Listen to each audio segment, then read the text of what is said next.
I've been looking quite a bit more deeply than I had before into this new president of Nigeria who can't accept the affront to democracy that the coup in Niger, according to him, represents. But he doesn't have the greatest democratic credentials himself. First of all, there's very serious and credible allegations of electoral corruption in his own election, and it's still actually before the courts. I had no idea that this man was a bagman for the mafia and the drug dealers in Chicago, Illinois. Nigeria, our country. We cannot afford to go to war at any time. We remember the Civil War. We know. Welcome to Nation's Voice Tower, your most preferred YouTube channel. If you're just joining us, this is that hub that keeps you updated on anything political in Nigeria and outside Nigeria. Now, you heard the intro there. The first was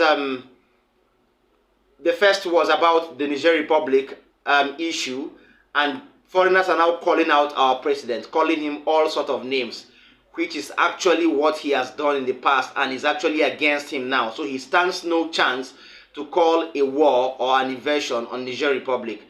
Second is about Nigerians that are crying about the impending war with Niger Republic. Now, first video on our table. Foreigners are now calling out Bola Ahmed Tinibu, calling him all sorts of names. You heard from the video at the intro that this man was expressing shock. Which kind of president is this? He has not even built his house. He is even illegitimate. He has been linked to drugs in Chicago. A white man saying this in a studio, a new studio. That means the whole world now knows that our president has past criminal records. He was a drug dealer, a drug pusher, and so on. That is shocking. Let you watch that video so that you know how grievous or the gravity of what is happening in the country and outside the country now is.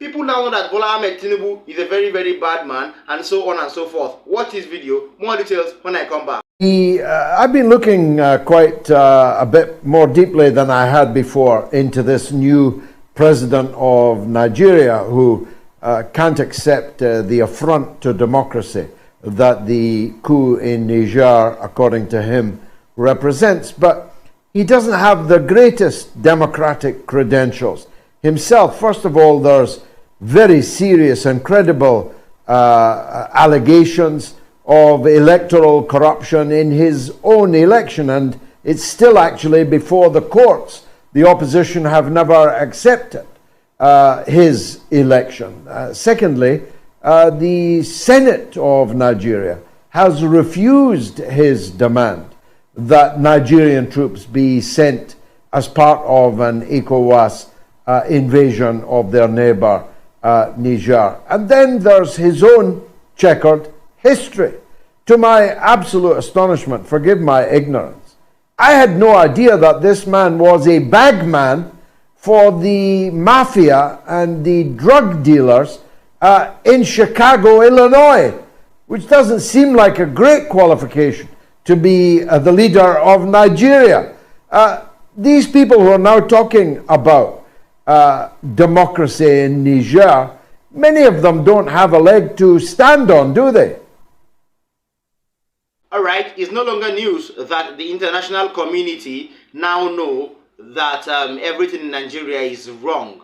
They now know that Nigeria is trading on the wrong foot. They now know that the head of Nigeria was a former drug pusher. They now know that the head of Nigeria has criminal records.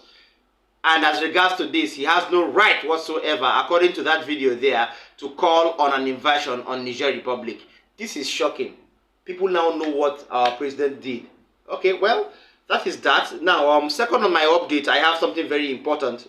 It is no longer news that the ECOWAS, in conjunction with its heads and all the chief of defense staff of all the ECOWAS states, have called on the use of force, or have actually initiated the use of force on Niger Republic over the junta and the coup that they have plotted already.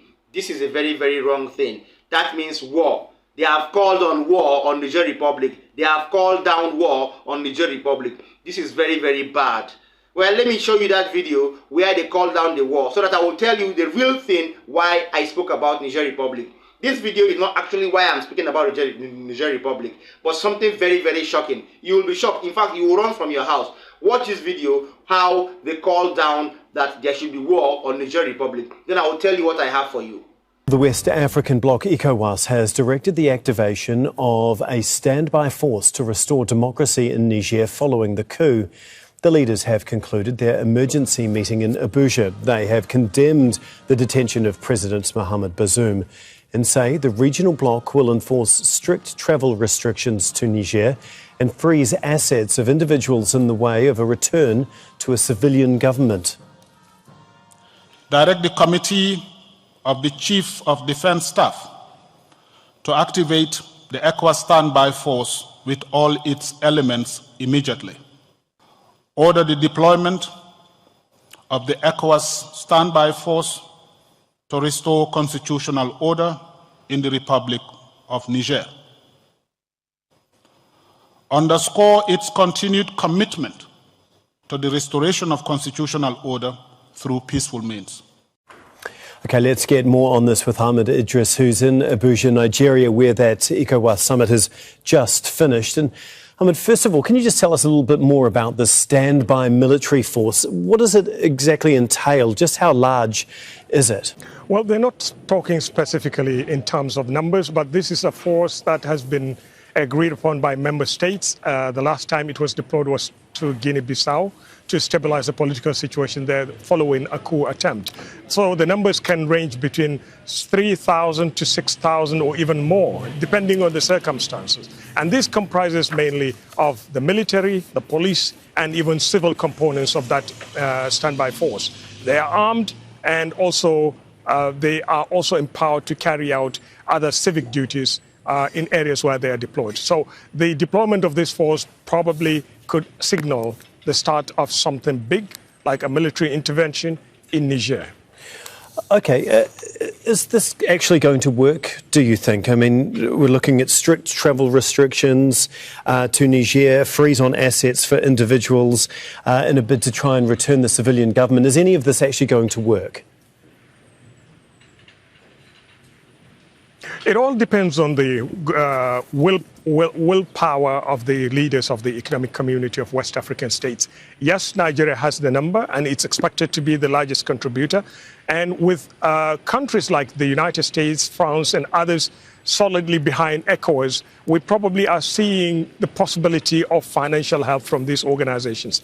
The countries may have, Nigeria and its and member states of ECOWAS may have the numbers, may have the troops, but the financial requirements or the logistics required for this will have to come from external forces as well. Because at the moment, we're looking at countries that are struggling with their economies right now and also dealing with their own domestic problems. All right, so sad. You've watched the video there, and it is very, very sad. I don't know what I would say about this because Niger Republic is actually ready for this. But now, back to the subject matter. Countries have started helping Niger Republic. The group from Russia have arrived in Niger Republic 4 days ago and are ready for war. Guinea have also identified their own capability to help Niger Republic in this war. Now, shocking is the Algerian soldiers are on their way to Niger Republic in order to mount with the junta and scatter everything that the ECOWAS are planning to do. This is very, very, very, very fearful because it's been long we had such a thing in Africa. Let me show you the video to show and to be as an evidence that Algerian soldiers are on their way to Niger Republic, if not in Niger Republic already, waiting for the war against Niger Republic in order to help Niger Republic in conjunction with countries like Mali, Burkina Faso, Guinea, even Russia are helping Niger Republic. Watch this video. So fearful.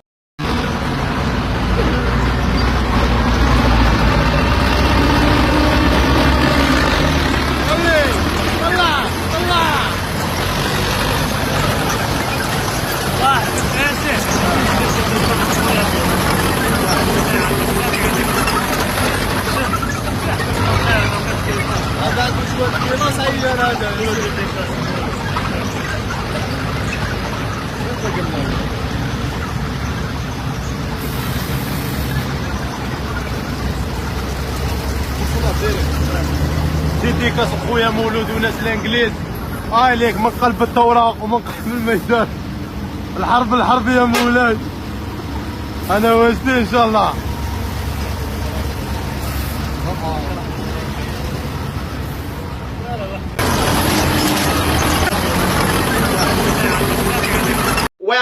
Well, there is nothing we can do about this. The ECOWAS have pronounced the use of force already. They have declared war on Niger Republic.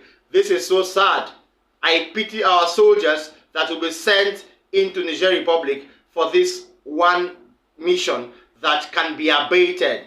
Well, let's hope that they finally use diplomacy to resolve these issues, because Niger Republic, the junta, are in no way so ready to actually grace this war. They are ready in all ramifications to grace this war. They have brought other countries to help them in this war, and this is so going to be very brutal and catastrophic. Let us hope nothing happens that will damage the relationship between these countries in alliance. Let me ask our viewers, like our videos, share them, watch till the end, drop a comment for us in the comment section. Don't forget to also tap the subscribe button and tap the notification bell. These things are very important so that we could go viral. Finally, please, on the video you watched initially, there is an issue, and this issue is this. Nigerians have cried out that they don't want a war. They are tired of killings, wanton killings everywhere. People have lost their life, and that is enough. Enough is enough. So let us hear this voice of Nigerians represented by one man, so that you will know what he thinks about this impending invasion and war on Niger Republic. It is very sad. All Nigerians are crying, no war against Niger Republic. But the ECOWAS have said, no, there must be war. This is not good. Watch this video. After watching it, we'll talk a bit. Nigeria, our country. We cannot afford to go to war at any time. We remember the Civil War. We know what we've been through. We know what we have suffered. Many loss of lives, and we cannot afford another drop of blood of an innocent Nigerian in the name of going to restore democracy in Niger. When we are struggling in our own nation here, where we have a president that he's been a president is still questionable. The case is still with the tribunal. We are waiting for the judgment. And so we don't want trouble in Nigeria. We have too much trouble. We are talking about Fulani headsmen, terrorizing people, killing people in entire communities, IDP camp, even in the Federal Capital Territory. And now we're talking about going to Niger. The people are happy with what has happened there. I don't support military rule, because I remember what we suffered for so many years, one coup after the other, and we don't want that anymore. However, to avoid this evil, this wickedness, politicians need to do the right thing. Why should politicians force themselves on the citizens? The citizens don't want you, but you want to force yourself there through rigging, through buying votes, and you do everything in your power to make sure you cling onto power against the wish of the people. You don't mind how many people die in the process. I'm happy that Nigerians are not buying this idea of Tinibu saying that ECOWAS is saying they must make sure they send the military there. Our military have been dying. They cannot even face Boko Haram. They can't handle the insecurity that we are suffering in Nigeria. Then you want to go and poke nose. You want to go and stir up trouble across border. It must not happen. Don't use the strategy of distraction to get our attention away so that Tinibu can cling onto power. It will not happen. Nigerians refuse it. Join the rest of the Nigerians to say, we want peace within our own borders. We don't want to go and be part of what is happening elsewhere. Solve our own problem before you talk about Niger. Many Nigerians are not happy with President Tinibu because the mandate he's holding is a stolen mandate. We all knew what Mahmoud Yakubu did. A man that kept promising together with Okoye. They were promising. Alright, so you've heard all of it there. It is just intriguing and it is fearful. What can we do? We can't continue to live like this. We can't continue to go by force in anything that erupts in the ECOWAS. The last time we heard of the use of force on a particular country and the joint coup d'etat and the perpetrators was in Guinea so many years ago. Please, the ECOWAS should still look into this before sending troops into Niger Republic for a war that cannot even be accounted for a war that doesn't have basis, all right? Countries have come for this war and the results are going to be very, very brutal. Please, let this stop and with immediate effect. Thank you so much for staying with us. I urge you to always keep faith with Nation's Voice Tower. From our table, we're saying goodbye.